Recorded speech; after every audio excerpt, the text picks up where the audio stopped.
Halo saudara, balik lagi sama aku Dan Ready.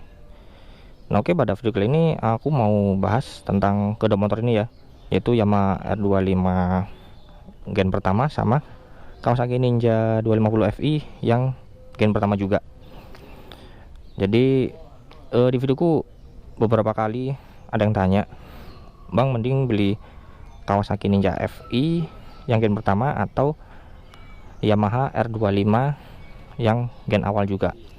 Nah, jadi yang perlu dicatat di video kali ini aku ini murni opini pribadiku, pendapat pribadiku, menurut kesotoyan dan pengalaman pribadiku juga waktu nyoba kedua motor ini. Kemudian juga kayak harga jualnya kayak gimana, itu aku sering nganterin entah itu teman atau saudara. Jadi waktu nganterin aku juga tanya-tanya di showroom bekas. Kemudian juga di video ini aku nggak bilang mending pilih R25 atau mending pilih Kawasaki Ninja 250 gitu, enggak ya.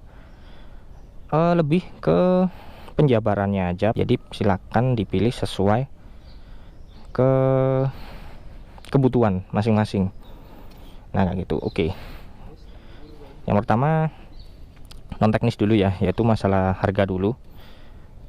Di Malang sini di tahun yang sama antara Ninja 250 sama R25 ini cenderung lebih mahal Kawasaki Ninja 250 di Malang sini, nggak tahu kalau di daerah lainnya. Jadi contoh ya, Ninja 250 di Malang sini tahun 2014 itu masih di kisaran harga 36 ke atas. Bahkan ada yang pasang di angka 40 jutaan. Berbedanya dengan R25 ini. R25 tahun 2014 di Malang sini mungkin ada beberapa yang masang di 35, cuman rata-rata kebanyakan di 34 jutaan. Bahkan ada yang entah itu BU atau ada minusnya, itu ada di kisaran harga 30 juta. Jadi memang cenderung lebih mahal Kawasaki Ninja ini ya, dibandingin Yamaha 25. Terus masalah non teknis lainnya yaitu spare part. Nah, spare part kalau di Malang sini ini keduanya sama-sama mudah sih, cenderung mudah buat fast movingnya. Kalau tau lah ya perbedaannya part-part slow moving sama fast moving itu kayak gimana, nah, itu sama aja sih. Kemudian buat aksesorisnya, nah ini juga sama-sama melimpah R25 sama Kawasaki Ninja 250. Jadi kalau kalian pengen modif itu banyak jenis dan part-partnya, mulai dari yang ori sampai yang KW itu ada semua. Kemudian masalah non teknis lainnya secara model. Nah, ini model atau bentuknya ini nggak bisa dipaksain ya gimana pun, ini masalah selera. Cuman kalau aku boleh bilang, kedua motor ini sama-sama menganut dua headlamp. Terus dua headlamp masih bohlam biasa juga. Ini Ninja masih bohlam, R25 juga masih bohlam. Kok niki lapo ngiklan ah. Modern, Bos. Modern opo? Bola modern yang LED ku jadul malah berarti. Mentang-mentang motornya LED. Iya ta. Makanya kata katutno. Terus bedanya ada di posisi lampunya dari samping. Nah, kalau R25 ini dia lebih iki ngembun lagi. Ayo. Nah, kalau di R25 ini dia posisinya nunduk, jadi kayak dari atas ke bawah kayak gini. Kalau di Ninja itu dia dari bawah ke atas, jadi bentuknya beda. Kalau ini bilangnya orang-orang kayak ikan hiu kayak gitu ya. Kemudian posisi ridingnya, posisi duduknya, ini keduanya sama-sama santai ya, sama-sama santai, sport touring, karena keduanya masih sama di atasnya yuk. Seperti contohnya di Ninja 250 ini stang orinya kayak gini. Cuman kalau yang di R25 ini udah diganti nih stang B Pro. Kalau yang orinya ini lebih tinggi, tapi masih sama di atasnya yuk. Semuanya masih di upper yuk. Terus suspensinya masih sama-sama teleskopik, belum upside down. Cuman ukuran shock teleskopiknya si R25 ini dia lebih gede, 41 mm kalau nggak salah. Kalau di R25 ini aku lupa. Di Ninja 250 ini kalau nggak salah 39 atau 40 gitu. Kalau di R25 ini 41 atau 42 aku lupa. Yang jelas masih gedean punya R25. Oh iya, buat shock belakangnya ini ada yang beda. Kalau di Ninja ini dia udah pakai Unitrack. Jadi monoshocknya ini dia pakai link, nggak langsung ke arm. Beda halnya sama di R25 ini yang dia monoshocknya ini dia langsung nyangkut di swing arm. Jadi dia nggak pakai monocross. Ini cuman dipakein cover ya, cover arm, jadinya nggak begitu kelihatan. Kemudian mesin. Nah, mesinnya ini di atas kertas ini beda ya. Kalau si R25 ini powernya sekitar 36 HP-an. Kalau Kawasaki Ninja ini sekitar 34 HP-an. Secara di atas kertas beda. Cuman kalau secara real kita merasakan itu mungkin nggak terlalu kerasa bedanya kalau dibuat jalanan dalam kota.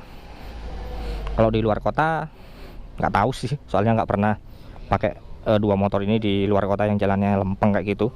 Entah pengaruh banget atau enggak dengan sisi power 2 horsepower itu.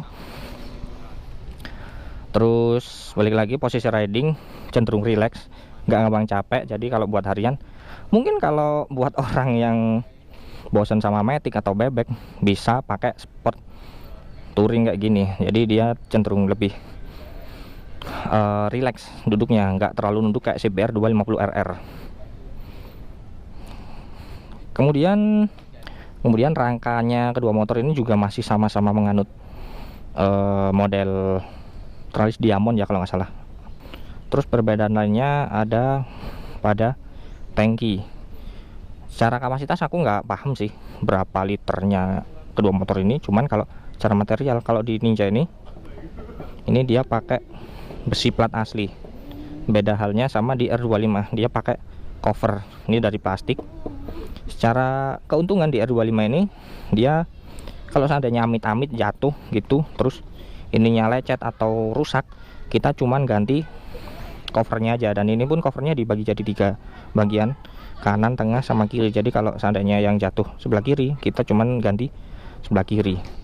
Berbeda halnya sama di Ninja, kalau seandainya jatuh penyok, ya mau nggak mau harus diketok atau ganti sekalian segelondong. Kemudian buat ukuran velg standarnya keduanya sama-sama 4 in buat belakang, ban 140, sedangkan depan 275, ban 100. Jadi sama ya buat ukuran ban. Kemudian ada satu lagi yang ya mungkin beberapa orang yang setuju, masalah pride atau kebanggaan. Nah, jadi emang ya banyak sampai ada quote yang bilangnya orang ninja orang cinta. Jadi memang banyak orang itu nyebutnya motor firing itu ya ninja. Jadi mereka nggak tahu kalau ninja itu padahal nama motor, bukan part motor. Jadi mereka nyebutnya ninja. Motor firing itu ya ninja. Makanya sampai ada quote atau statement orang ninja orang cinta kayak gitu. Coba deh kalian tanya, entah itu anak kecil atau orang awam kayak gitu, mereka pasti nyebutnya motor firing itu ninja. Mereka nggak pernah nyebut itu R25, R15 atau CBR gitu, jarang banget. Mereka taunya rata-rata ninja. Terus speedometernya juga keduanya sama kayak gini, kombinasi digital sama analog. Buat RPM nya dia masih analog, terus buat kecepatannya dia udah digital, sama kayak di Ninja. Nah, RPM nya juga masih analog, terus buat kecepatannya dia udah digital. Ya kayak gitu sih. Jadi ya tergantung kebutuhan kalian aja kayak gimana, suka modelnya kayak gimana. Ya mungkin itu aja sih yang bisa aku jabarin buat perbedaan antara dua motor ini. Moga-moga bermanfaat. Mungkin singkat dulu aja video ini. Oke, and get ready. Dadah.